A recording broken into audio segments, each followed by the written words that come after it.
সংবাদ সবাইকে স্বাগত জানাচ্ছি আমি ফিরোজ তোহা। শুরুতে সংবাদ শিরোনাম জানিয়ে দেব এই মুহূর্তে হাতে পাওয়া সর্বশেষ গুরুত্বপূর্ণ আপডেট বাংলা সংবাদ। শুরুতেই থাকছে রাজধানীতে সড়ক অবরোধ আন্দোলনকারী শিক্ষার্থীদের। সরকারি চাকুরিতে কোটা সংস্কারের এক দফা দাবিতে রাজধানীর বিভিন্ন পয়েন্টে সড়ক অবরোধ করেছেন আন্দোলনকারী শিক্ষার্থীরা। আজ সকাল থেকেই তারাই অবরোধ শুরু করেছেন। এতে করে ঢাকার বিভিন্ন এলাকায় যান চলাচল বন্ধ হয়ে গেছে। শুধু ঢাকায় নয়, ঢাকার বাইরেও বিভিন্ন বিশ্ববিদ্যালয়ের শিক্ষার্থীরাও এই আন্দোলনে নেমেছেন। বিভিন্ন রাজপথে তারা প্রতিবন্ধকতা সৃষ্টি করেছেন, যার কারণে ঢাকার সাথে বিভিন্ন জেলার যোগাযোগ বন্ধ হয়ে গেছে। এবারে জানাবো খালেদা জিয়ার মুক্তি সহ 4 ইস্যুতে নতুন করে কর্মসূচির সিদ্ধান্ত বিএনপির। শিক্ষক শিক্ষার্থীদের চলমান আন্দোলনের মধ্যেই ভিন্ন কয়েকটি ইস্যু নিয়ে বিএনপিও আন্দোলনে নামার সিদ্ধান্ত নিয়েছে। দলের চেয়ারপারসন খালেদা জিয়া নিঃশর্ত মুক্তির পাশাপাশি দুর্নীতি, দ্রব্যমূল্যের ঊর্ধ্বগতি, ভারতের সঙ্গে অসম সমঝোতা স্মারকের প্রতিবাদে এই আন্দোলন করা হবে বলে জানা গেছে। জানাবো ক্ষমতা ধরে রাখতে সরকার দেশকে গোলামির জিঞ্জির পরিয়ে দিয়েছে। বাংলাদেশের 1 ইঞ্চি জমি ব্যবহার করে ভারতকে রেল করিডোর দিতে দেওয়া হবে না বলে হুঁশিয়ারি উচ্চারণ করেছেন বিএনপির ভাইস চেয়ারম্যান আসাদুজ্জামান রিপন। তিনি বলেন, সরকার অবৈধ ক্ষমতা ধরে রাখতে ভারতকে তোষণ করতে গিয়ে দেশকে গোলামির জিঞ্জির পরিয়েছেন। এদিকে শরীয়তপুরে ধর্ষণ চেষ্টা মামলায় যুবলীগ নেতা গ্রেপ্তার। শরীয়তপুরের সদর উপজেলায় বিদেশ যাওয়া প্রশিক্ষণ নিতে আসা এক নারীকে ধর্ষণের চেষ্টায় মামলা করেছিলেন ওই ভুক্তভোগী নারী। সে মামলায় এক যুবলীগ নেতাকে গ্রেপ্তার করেছে আইনশৃঙ্খলা রক্ষাকারী বাহিনী। জানিয়ে দেব এক মঞ্চে আন্দোলন চান 12 দলের নেতা ফারুক রহমান। 12 দলীয় জোটের অন্যতম শীর্ষ নেতা ও লেবার পার্টির চেয়ারম্যান লায়ন ফারুক রহমান বলেছেন, গণতন্ত্র ও মানুষের ভোটাধিকার পুনরুদ্ধারে আমাদের আন্দোলন চলছে। এই আন্দোলন ক্রমেই বেগবান করতে হবে। এজন্য আগামীতে বাম ডান সবাইকে নিয়ে জনসম্পৃক্ত ঐক্যবদ্ধ আন্দোলনের মধ্য দিয়ে সরকারকে বিদায় করতে হবে। এবং সর্বশেষ জানাবো আন্তর্জাতিক সংবাদ। রাশিয়া ও ভারতের ঘনিষ্ঠতায় ওয়াশিংটনে আতঙ্ক শুরু। রাশিয়ার সাথে ভারতের বন্ধুত্ব নিয়ে উদ্বেগ প্রকাশ করেছে খোদ মার্কিন যুক্তরাষ্ট্র। এমন এক সময় বার্তা দিল যখন ভারতের প্রধানমন্ত্রী নরেন্দ্র মোদী মস্কোয় সফর গিয়েছেন, ভ্লাদিমির পুতিনের সঙ্গে ডিনার করছেন খোশ মেজাজে। আর এতে ঘুম হারাম অবস্থা যুক্তরাষ্ট্রের প্রেসিডেন্ট জো বাইডেনের। এতক্ষণ শিরোনাম শুনছিলেন, এবার বিস্তারিত। প্রিয় দর্শক, আপনি যদি এই চ্যানেলে নতুন হয়ে থাকেন, ভিডিওটি দেখতে দেখতে চ্যানেলটি সাবস্ক্রাইব করে আমাদের সঙ্গে থাকুন। আর এই ভিডিও সম্পর্কে আপনি আপনার মূল্যবান মতামতটি কমেন্ট বক্সে জানিয়ে দিন। আর হ্যাঁ প্রিয় দর্শক, জানিয়ে দিন ভিডিওটি কোথা থেকে দেখছেন। রাজধানীতে সড়ক অবরোধ আন্দোলনকারী শিক্ষার্থীদের। সরকারি চাকুরিতে কোটা সংস্কারের এক দফা দাবিতে রাজধানীর বিভিন্ন পয়েন্টে সড়ক অবরোধ করেছেন আন্দোলনকারী শিক্ষার্থীরা। আজ বুধবার সকাল 10:45টার দিকে তারা এই অবরোধ শুরু করেছেন। সরেজমিনে গিয়ে দেখা যায়, পূর্ব ঘোষণা অনুযায়ী ঢাকা বিশ্ববিদ্যালয়, ইডেন কলেজ, ঢাকা কলেজ সহ বিভিন্ন শিক্ষা প্রতিষ্ঠানের শিক্ষার্থীরা রাজধানীর বিভিন্ন পয়েন্টে জড়ো হতে থাকেন সকাল থেকে। সকাল 10:45টার দিকে রাজধানীর শিক্ষা চত্বর, সায়েন্স ল্যাব এবং ঢাকা মেডিকেল কলেজ হাসপাতাল সংলগ্ন মেয়র হানিফ ফ্লাইওভার অবরোধ করেন আন্দোলনরত শিক্ষার্থীরা। উল্লেখ্য, সরকারি চাকুরিতে কোটা সংস্কারের এক দফা দাবিতে আজ বুধবার সকালে সারা দেশে সর্বাত্মক ব্লকেট কর্মসূচি ঘোষণা করেন শিক্ষার্থীরা। মঙ্গলবার এই কর্মসূচি ঘোষণা করা হয়।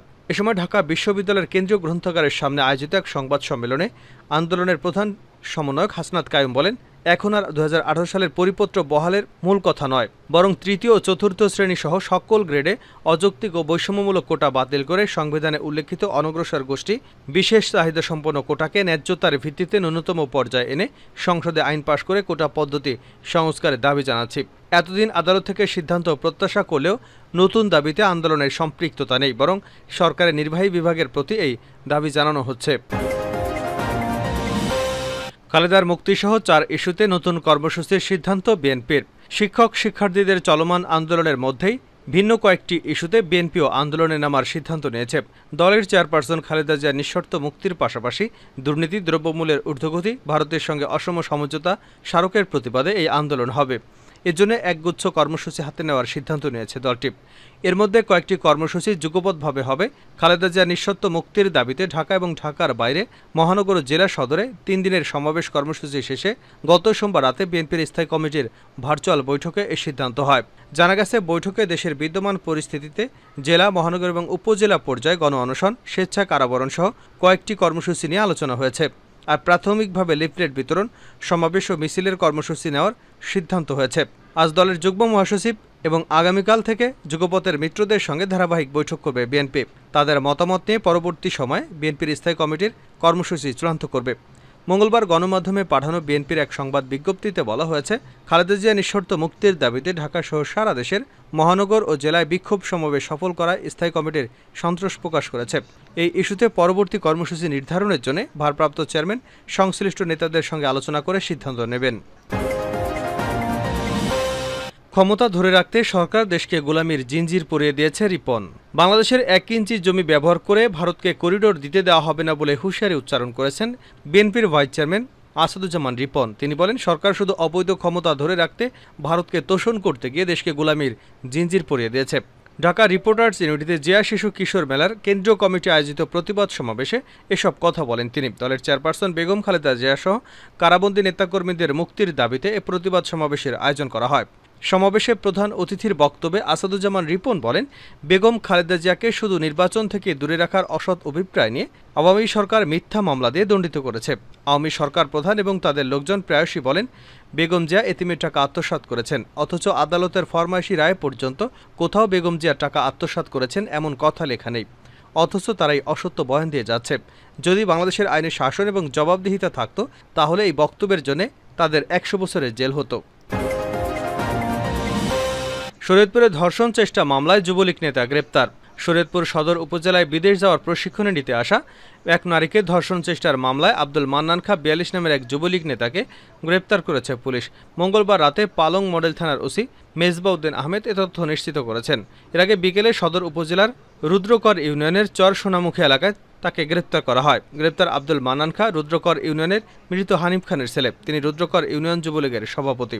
মামলা সূত্রে জানা যায়, ভুক্তভোগী ওই নারীর বাড়ি মাদারীপুর জেলায়। তার স্বামী একজন ওমান প্রবাসী। তিনিও বিদেশে যাওয়ার জন্য শরীয়তপুর সদর উপজেলার রুদ্রকর ইউনিয়নে আমিনবাজার এলাকায় সরকারি ট্রেনিং সেন্টারে ভর্তি হন। সেখানে তার সঙ্গে পরিচয় হয় ইদ্রিস গাজী নামের এক ব্যক্তির। পরে গত 25শে জুন রাত 9টার দিকে তিনি মাদারীপুর থেকে শরীয়তপুরে ট্রেনিং সেন্টারের উদ্দেশ্যে আসছিলেন। পথিমধ্যে ওই নারীকে বহনকারী অটোরিকশাটি থামিয়ে তার মুখ বেঁধে একটি পরিত্যক্ত ঘরে নিয়ে ধর্ষণের চেষ্টা চালায় রুদ্রকর ইউনিয়ন যুবলীগের সভাপতি আব্দুল মান্নান খান, ইদ্রিস খান, কালাচান খান সহ আরও কয়েকজন। এক পর্যায়ে ওই নারী ডাক এবং চিৎকারে স্থানীয়রা এগিয়ে এলে ওরা পালিয়ে যায়। পরে ওই নারী স্থানীয় এক ব্যক্তির বাড়িতে আশ্রয় নেন। এই ঘটনায় গত 30শে জুন মান্নান খাঁ, ইদ্রিস গাজী এবং কালাচান খাঁ সহ অজ্ঞাতনামা 4 থেকে 5 জনের নামে আসামি করে আদালতে ওই নারী ও শিশু নির্যাতন দমন আইনে একটি মামলা দায়ের করেন। ভুক্তভোগী নারী বলেন, ট্রেনিং সেন্টারে ভর্তি হওয়ার সুবাদে ইদ্রিস নামের ওই ব্যক্তির সঙ্গে তার পরিচয় হয়।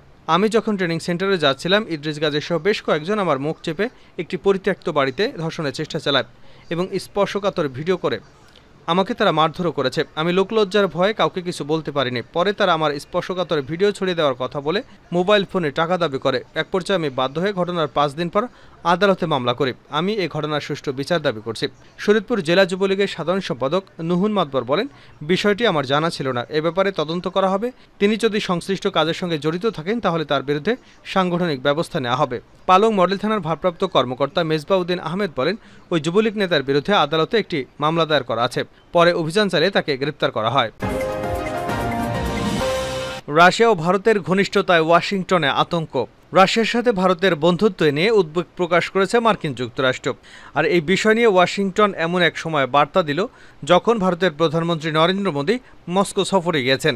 2 দিনের সফরে এখন রাশিয়ায় অবস্থান করছেন ভারতের প্রধানমন্ত্রী নরেন্দ্র মোদী। ইউক্রেনের সঙ্গে রাশিয়ার যুদ্ধ শুরু হওয়ার পর এই প্রথম মস্কো সফর করছেন মোদী। ইতিমধ্যে রুশ প্রেসিডেন্ট ভ্লাদিমির পুতিনের সঙ্গে ডিনার করেছেন তিনি। সেই সঙ্গে অনানুষ্ঠানিক বৈঠকও হয়েছে এই 2 দেশের নেতার মধ্যে। এমন ঘনিষ্ঠতা এবং মাখামাখিতে উদ্বিগ্ন হয়ে পড়েছেন মার্কিন কর্মকর্তারা। মোদির রাশিয়া সফর নিয়ে প্রশ্ন করা হলে মার্কিন পররাষ্ট্র দপ্তরের মুখপাত্র ম্যাথিউ মিলার বলেন, রাশিয়া সফর গিয়ে প্রধানমন্ত্রী নরেন্দ্র মোদী কি বক্তব্য রাখছেন সে বিষয়ে আমরা নজর রাখব। তবে আমরা জানাতে চাই, ভারতের সাথে রাশিয়ার বন্ধুত্বের বিষয়ে ওয়াশিংটন ইতিমধ্যেই নিজেদের উদ্বেগের কথা জানিয়েছে দিল্লির কাছে। পাশাপাশি মিলার বলেন, আমেরিকা আশা করে ভারত বা যে কোনো দেশ যখন রাশিয়ার সঙ্গে সম্পর্ক রাখছে তখন তারা মস্কোকে জাতিসংঘ সনদ মেনে চলার কথা এবং ইউক্রেনের সার্বভৌমত্বের প্রতি শ্রদ্ধা প্রদর্শনের বিষয়টি মনে করিয়ে দেবে। মার্কিন যুক্তরাষ্ট্র রাশিয়ার প্রতি হুমকি সৃষ্টির লক্ষ্যে পূর্ব দিকে ন্যাটো জোটের বিস্তার ঘটানোর প্রধান সমর্থক, ইউক্রেন যুদ্ধে কিয়েভের প্রধান সহযোগী। উল্লেখ্য, 2022 সালের 24শে ফেব্রুয়ারি ইউক্রেনে হামলা চালায় রাশিয়া। এরপর বিগত 2 বছর ধরেই রাশিয়ার সাথে ভারতের সম্পর্ক নিয়ে দিল্লির উপর চাপ বাড়িয়ে চলেছে ওয়াশিংটন। তবে আমেরিকার চাপের কাছে মাথা নত করেনি ভারত। উল্টো রাশিয়ার কাছ থেকে এই 2 বছরে কম দামে জ্বালানি তেল কিনে চলেছে ভারত। সেই তেল আবার ভারতে শোধন করে আমেরিকা এবং ইউরোপে রপ্তানি করে মোটা মোটা টাকা কামাচ্ছে ভারত।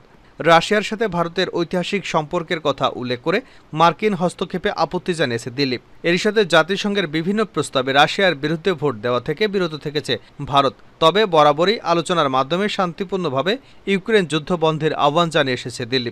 সেই সবের মাঝেই 3 বছর পর ফের রাশিয়া সফরে গিয়েছেন মোদি। পুতিনের সাথে সাক্ষাতের পর নিজের এক্স হ্যান্ডেলে সেই ছবি পোস্ট করেছেন প্রধানমন্ত্রী।